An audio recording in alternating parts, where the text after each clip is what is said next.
Almost Skinnybones, Chapter 4. The next day, I stopped by Brian's house to get him before school. Even when we have a fight, Brian and I walk to school together. It's one of those unwritten rules of our friendship. At least, it used to be. "Sorry, Alex, he's gone already," Miss Dunlap informed me when she answered the door. "He left a few minutes ago." I was shocked. "What do you mean, he left a few minutes ago, Mrs. Dunlap?" I questioned. "Why would he leave without me? He never leaves without me. It'd be like a crime or a sin or something. Alex, I hate to walk alone, Mrs. Dunlap. Brian knows it too. I tried it in kindergarten a couple of times. A high school kid came by in a car and hit me with an egg. Alex, have you ever been hit with an egg at high speed, Mrs. D? It feels like you've just been shot. I saw the eggshell, but I thought some of my bones had splintered or something." Mrs. Dunlap stood there rolling her eyes. She does that a lot when I'm around. "Look, Alex, I don't know why Brian left without you. All I know is that about 5 minutes ago, he yelled goodbye and hurried out of here. I thought you were with him." "Well, I'm not. I'm here," I said, pointing to her porch. "And out there somewhere is a high school kid with a handful of hen fruit just waiting to catch me alone." "Alex, I really think you're being a little paranoid about this. Kids walk to school every day without being bombarded with garbage from passing cars." "You should have seen my shirt, Mrs. D. It was all slimy and sick-looking, worse than a runny nose." Mrs. Dunlap winced. "It was my new shirt, too," I remembered.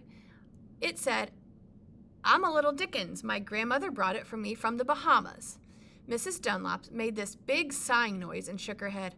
"Have a nice day, Alex," she said, then shut the door in my face. Mrs. Dunlap thinks she knows me well enough to treat me like that. I figured that Brian was too far ahead of me to catch up, so I didn't bother to run. Besides, who wanted to catch him anyways? Walking alone couldn't be as bad as walking with a traitor like Brian Dunlap. Actually, it didn't turn out bad at all. As long as you stay on the lookout and protect yourself, you're not in too much danger.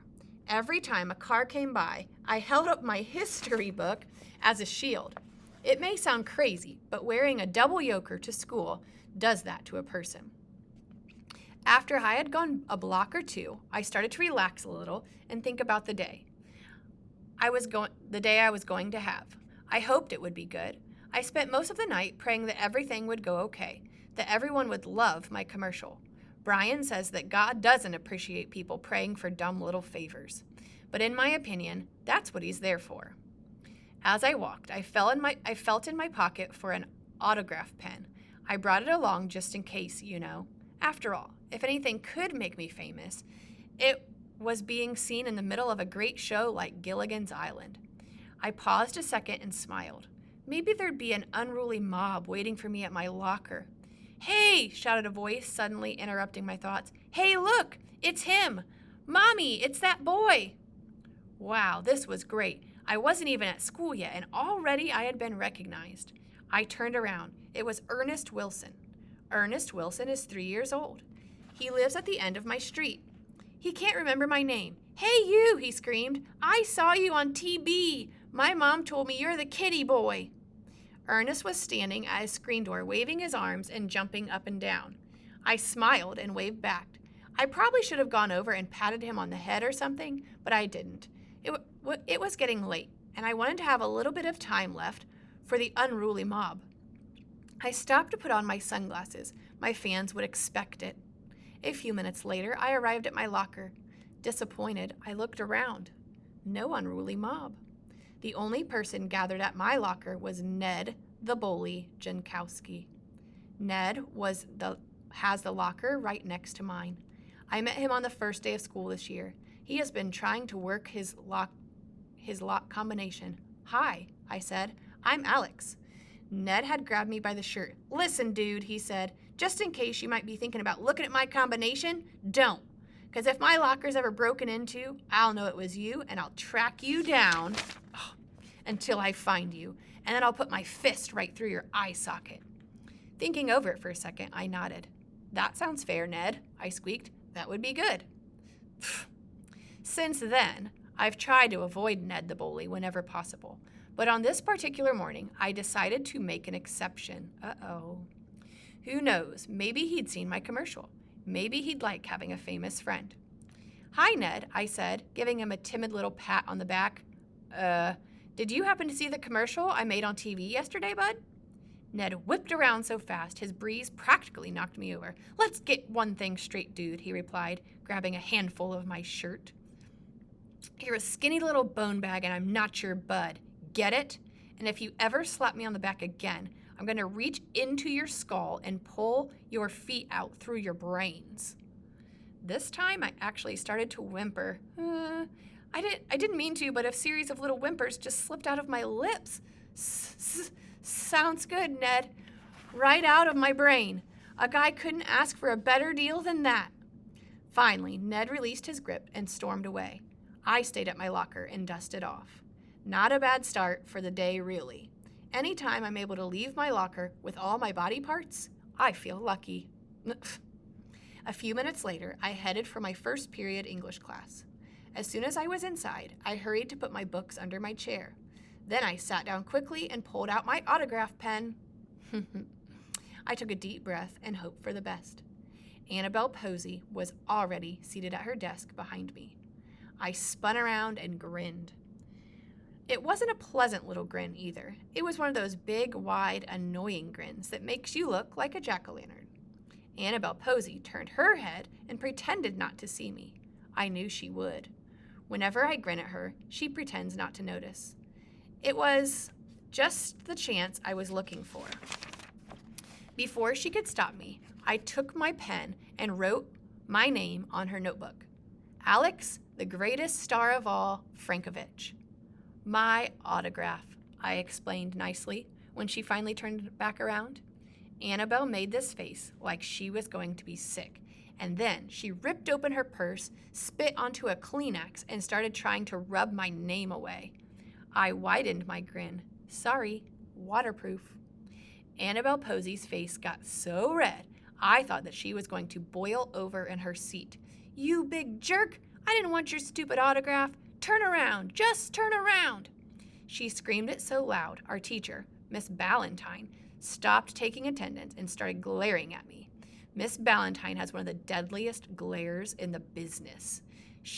There's a rumor going around that a few years ago, she actually glared a hole in a kid's head. What's going on there? She asked at last. What's all that racket about? Annabelle held her notebook over her head. He scribbled his stupid name all over my stuff, she declared loudly. He ruined it. Alex, said Mrs. Ballantyne, raising her eyebrows. I'm deeply insulted, I replied, trying to keep a straight face. An autograph is not a scribble. Mrs. Ballantyne seemed puzzled. Why are you calling it an autograph? Ah, the moment I'd been waiting for. I stood up.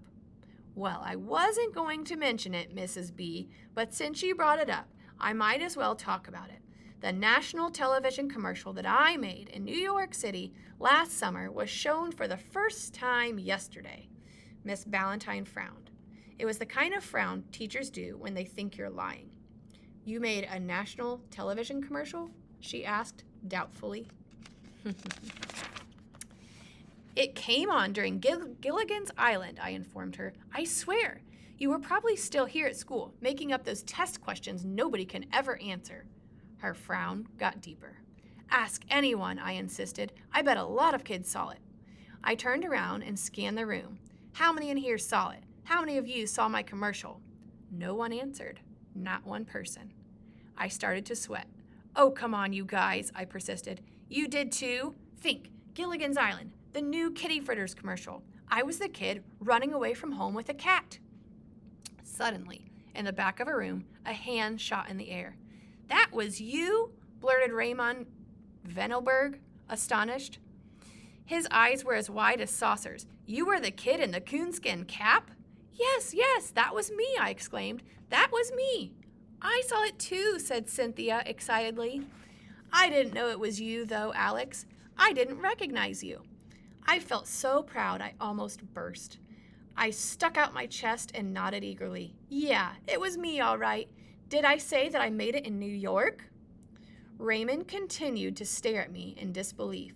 Let's get this straight. You mean The kid who fell on the floor, trying to lift cat food bag into the wagon? That was you? I bobbed my head up and down some more. Yep, he was me. I was him. Suddenly, Raymond dropped his head and began slapping the top of his desk with his hand. That was the stupidest commercial I've ever seen. What a weakling! You looked about 4. Giggles started across the room. Beads of sweat popped out all over my forehead. Oh no, it was happening. My worst nightmare was coming true. Why wouldn't they stop laughing? Oh yeah, I blurted, trying not to show the hurt. Well, guess what, Raymond? That's called acting. Acting isn't who you are. It's playing the part of someone else. And I happened to be playing the part of a little kid. And even though he was running away from home, he loved his cat enough to take the giant bag of kitty fritters with him. Not the bargain size, Raymond, not the economy size, the giant size. And he didn't take any food for himself either, only the fritters for the cat. Gee, why did I have to say all that? It was the same stupid stuff I had said to Brian. Albert Rupert, the class show-off, jumped up and pretended to play the violin. Raymond Vellenberg collapsed on the floor in hysterics. The giant size, he roared. Man, what a moron. 1,000 different laughs started echoing around in my head. Behind me, Annabelle Posey's mean, high-pitched cackling penetrated my brain. Ha ha ha ha ha. I wanted to die. Oh no.